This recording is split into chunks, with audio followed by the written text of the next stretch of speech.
that came to be known as D-Day.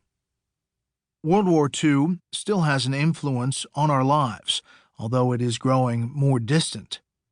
According to the Department of Veteran Affairs, those who served in that war are dying at a rate of 372 veterans per day. 16 million of them fought, only 600,000 remain. How do we preserve the experience of that time and explain its meaning for future generations?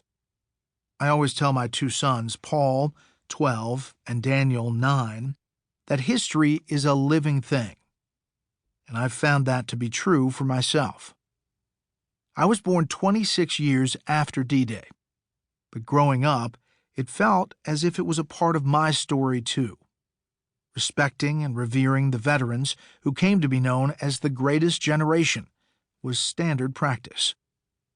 Today, as the remaining veterans of D-Day live out their final years, their resolute faces and words bring us back to our greatest legacy as a people. Writing about history is an immersive experience. As I found with my other books on Dwight Eisenhower and Ronald Reagan, nothing helps with the experience more than a trip to a presidential library. This time, a trip to the Franklin D. Roosevelt Presidential Library and Museum in Hyde Park, New York.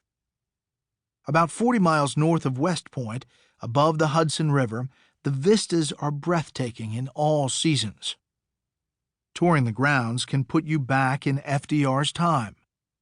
The stately family home, now showing the wear of age, is just a few yards from the museum.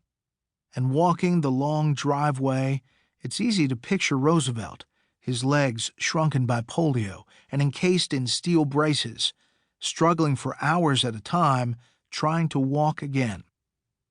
He never succeeded, but he also never stopped trying.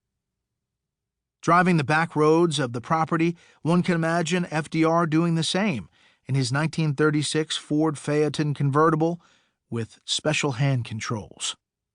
Mounted on the steering column is a device that produced lit cigarettes at the push of a button, a one-of-a-kind feature.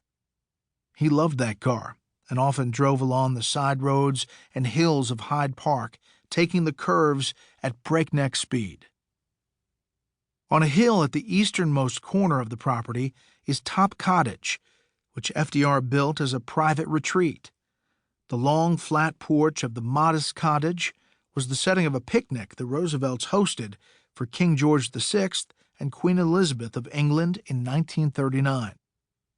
FDR drove them there from the main house himself, and after that ride, the Queen vowed to never get back in a car with him again. But the true work takes place in the reading room of the library, with its aged books lining the walls. There are over 17 million documents in the FDR archives, and almost 1 million of them are available digitally. But there's something special about being there and holding the documents in your hands. Unlike at the Eisenhower Library, gloves are not required. The archivist thought gloves would make it hard to turn pages, which is true. Here are the drafts of speeches, always of special interest to me, with edits scribbled in Roosevelt's hand, the urgent cables at critical moments of the war, the correspondence between the President and Winston Churchill and Joseph Stalin, some of the letters in longhand. Collected in large bound books are the records of the Tehran Conference with Winston Churchill and Joseph Stalin, the centerpiece of this book.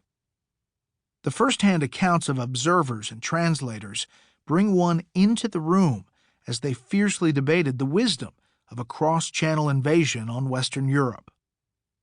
Trying to put the listener in the room is what the 3-day series is all about. In Tehran, the complex relationship of the three men was on full display. Churchill, a man of great passion and conviction, had been in this war longer than the others, and felt his unique position gave additional legitimacy to his voice. After all, Britain had stood firm against Hitler while the United States was trying to avoid the war and the Soviet Union was signing a non-aggression pact with Germany.